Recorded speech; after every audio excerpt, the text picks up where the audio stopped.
Before I start today's video, just a quick shout out to the fabulous crew of Flybe who connected me from Edinburgh to London for these Virgin flights.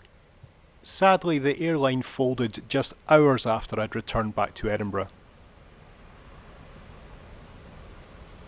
A very good morning from a very cold Connecticut, USA.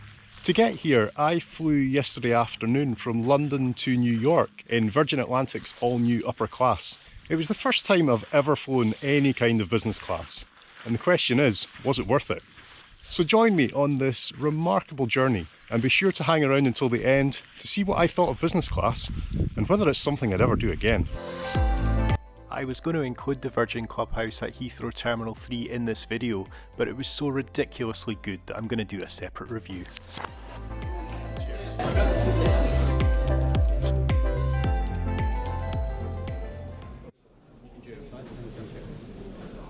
So here we go on the most exciting journey of my life.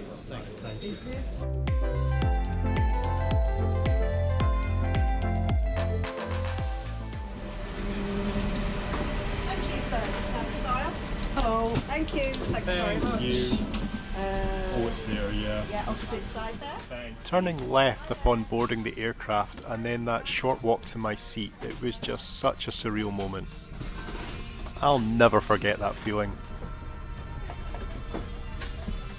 Now, I know this seat isn't everyone's cup of tea, but I was as far removed from reality as I could possibly imagine, and of course I loved it.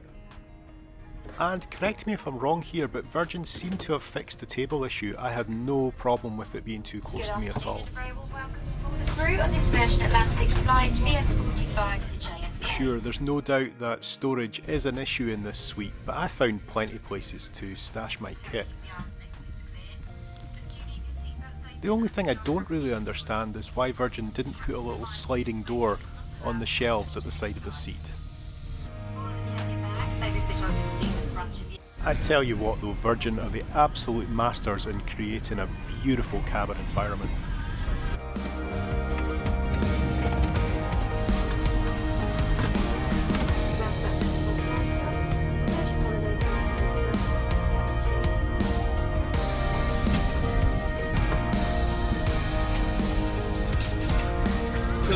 You know I'm going to say champagne. Yeah, I'll bring you one in a second. Thanks, just know you have some water. Perfect, yeah, okay? lovely, thank you. I love the environmentally conscious goodie bags, and I tell you what, these socks, I won't just be wearing those in the sky. Thank you very much. Right, mate, Cheers. as we switched on. Cabin crew seats for takeoff. Now is there a sweeter sound than this?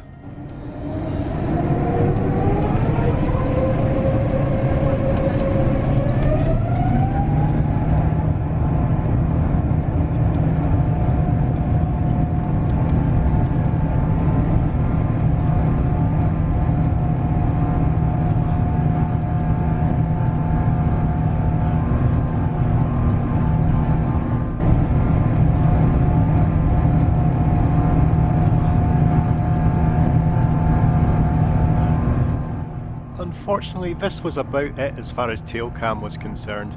It didn't work for the rest of this flight and it didn't work on the flight back. The interactive map lasted barely half an hour as well, so come on Virgin, if you could just sort out the technology, you'd have a near perfect product here. Today we flew that familiar arc across the Atlantic to New York. My only problem was 7.5 hours, not long enough.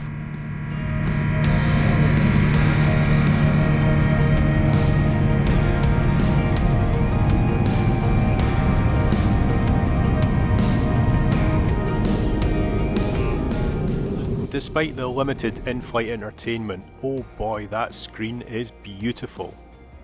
And lots of awesome movies to choose from. I watched Jojo Rabbit and Joker on the flight to New York. Just such a shame about that map. I'm a bit of a geek and it's probably my most used feature on a flight. Can I get you something to drink?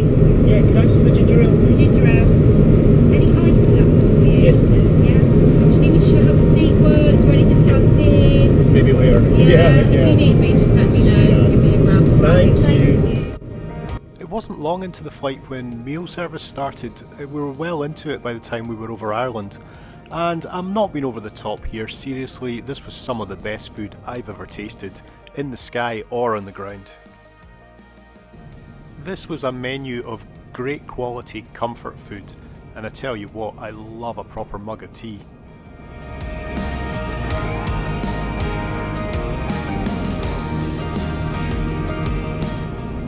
Virgin salt and pepper pots, Wilbur and Orville are so iconic, and I love how you're encouraged to pinch them. Staring into the bottom of yet another glass had me ready for a nap, and this is one of the advantages of the new Virgin Upper Class seat, that you can make the bed yourself, although I'm sure the crew would have done a much better job than I did. I had a couple of hours of proper deep sleep, and a little bit of turbulence is really nice in this fully flat bed.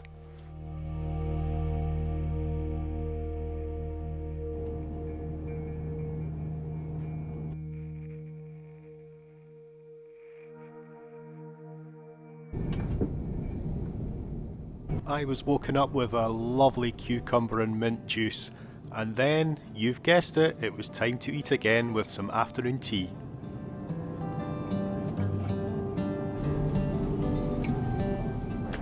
The toilets were certainly a bit more spacious than your average airline toilets, and not only that, but you had a view out the window as well. But what I appreciated most was the fact that they were pretty much always available. Oh, and I was liking these Wren products as well. At the back of the upper class cabin is the loft. Now this is the one area that I just don't understand. I never saw it being used once on either of my upper class flights, and I just always think Virgin could do something really creative with this space, whether it's showers or something completely different. Now watch me totally skip the fruit basket and go straight for the crisps and chocolate. How embarrassing. It was all too soon and we were starting our descent into New York.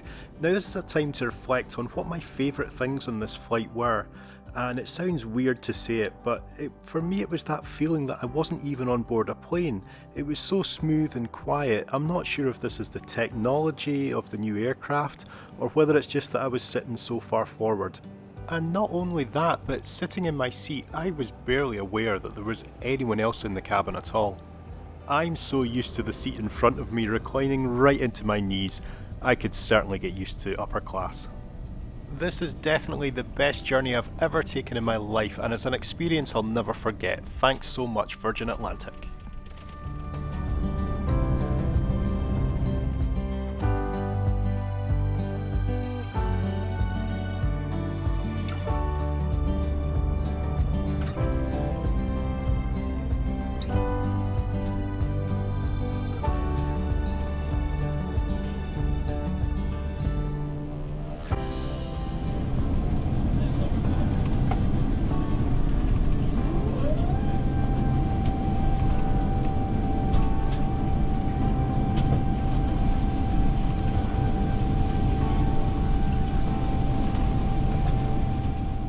So, time for the big question, would I do this again?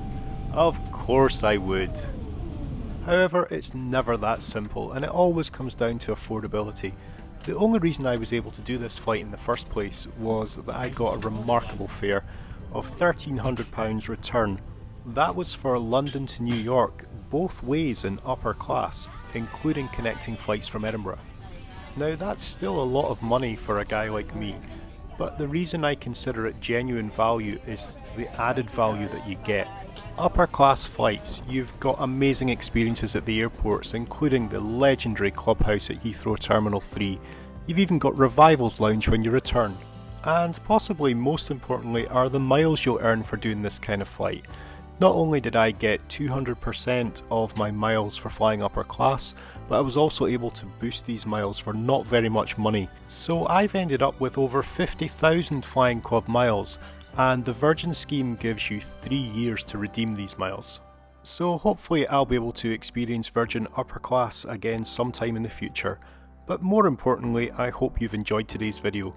Thanks so much for joining me on my first ever business class flight, and be sure to subscribe for some more content not only from this trip, but I've got some exciting adventures to come this summer as well.